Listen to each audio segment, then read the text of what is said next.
Hey, welcome back to the Actor's Career Compass. This is Martin Benson, and today we're going to be talking about how to be type specific in a market that doesn't have that many acting opportunities. So, yeah, it's like, you want to get specific. You don't want to try to play every possible role and show casting directors that you're a generic actor who doesn't specialize in anything.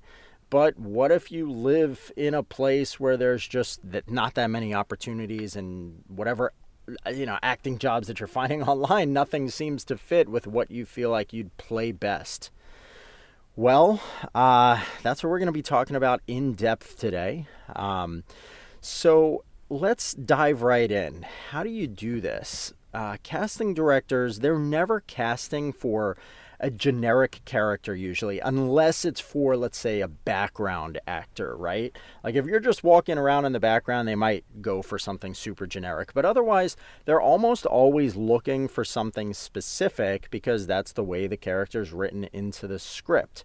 And so the more clear that you are on what kinds of characters you play best and what kinds of personalities you play best, or in other words, your type and your brand, the better that you'll fit the role, and the more likely a casting director will see that, notice it, call you in for an audition, and ideally like your audition and feel this person is close enough that we should give them a call back, and then just compare them with the other actors who are also very specific. So the thing is, when you're in an area where there's not really that much, we have to be realistic, right? If there's not that many roles, we can't just be like, hey, I'm just going to play these roles that I feel best suited for, because you're just never going to get any work. There's just no roles out there, right? So I would recommend that you kind of reconceptualize what types you can best play, rather than, I know that in general, I usually recommend figure out who you are at the deepest level and what kinds of characters you most connect to, and then play those. But in some cases, you ideally should switch that process and figure out what's casting and how can I be more similar to that. Okay, it's the give before you can gain strategy, essentially. Maybe play some roles that you don't absolutely love playing so that eventually you can earn the right, let's say, by getting enough money or building up enough credits in your acting career that you can earn the right to start playing the characters that you love best, right? So what I recommend in this case is that you figure out what roles are being cast for most often in your area, and then see what changes you can make to yourself, even if subtle, to be able to better fit those roles. Now, the things that you can change about yourself are physical appearance, for instance, right? So that would be maybe your hair color or the style of your hair.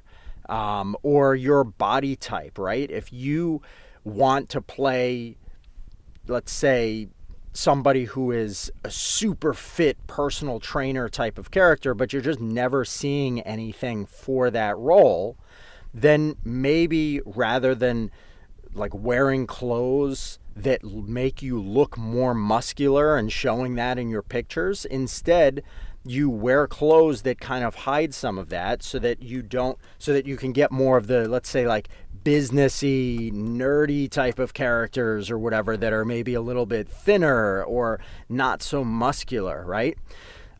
So that's the third thing. So besides your hair and body type, you can also change your wardrobe, right? So if you want to play, let's say, cops, and you love those, but in your area there's never any roles for cops, well, then what could you do with, let's say, your photos and what you're wearing in them to maybe play more of the roles that there are, such as, if there's more of the dad type of roles, what clothing could you wear instead to play those instead of cops? Okay?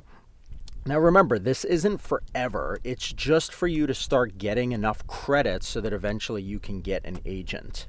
Now, one other thing that you can focus on, in addition to physical appearance, is of course skill sets. So if you have some particular skills like being able to dance or juggle or whatever it is, maybe do certain accents, you may want to expand those skills or better tailor those skills to fit the roles that you're finding in your region. Okay, this way, again, you're giving before you can gain.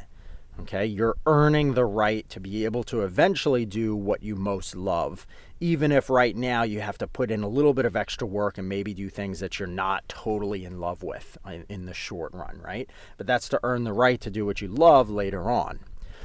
Now, at bare minimum, if you don't want to do that, or if you're just like, no, I'm just going to submit for whatever roles I find, and I'm not going to change my appearance or try to change the types that I focus on to fit those roles better, fine. Like, whatever you want to do. If you're just going to start submitting, that's okay. But the thing is you should still be clear on the types that you most enjoy playing and get some marketing materials together when you're ready to start looking for representation. So when you're ready to start looking for an agent, that is basically when you need to be clear on those types, even if you're just submitting for whatever all the rest of the time. Okay?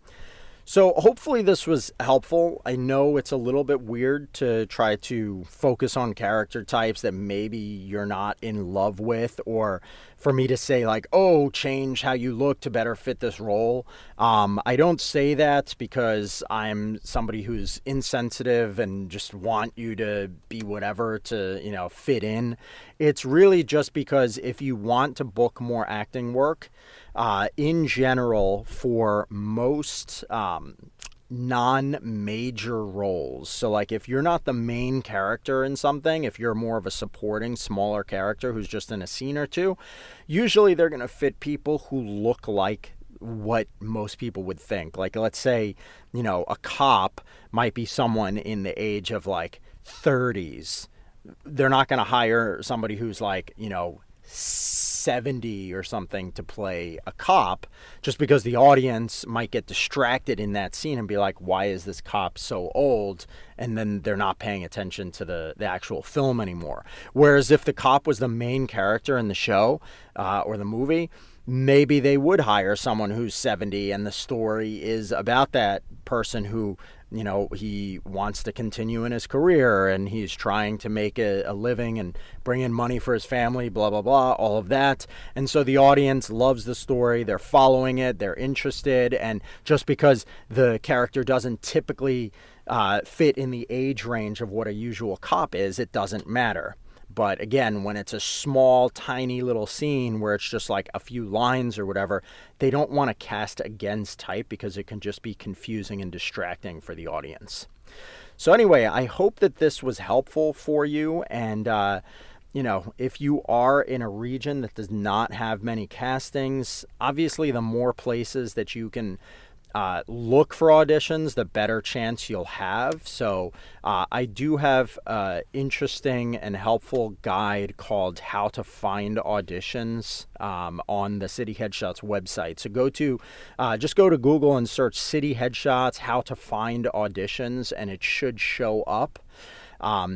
If you have a question yourself about any topic related to your acting career or just kind of general acting technique or directing. I did study film directing and acting directing in NYU for a number of years, and I work with a lot of actors on that side as well. So not just the career counseling, but also the coaching.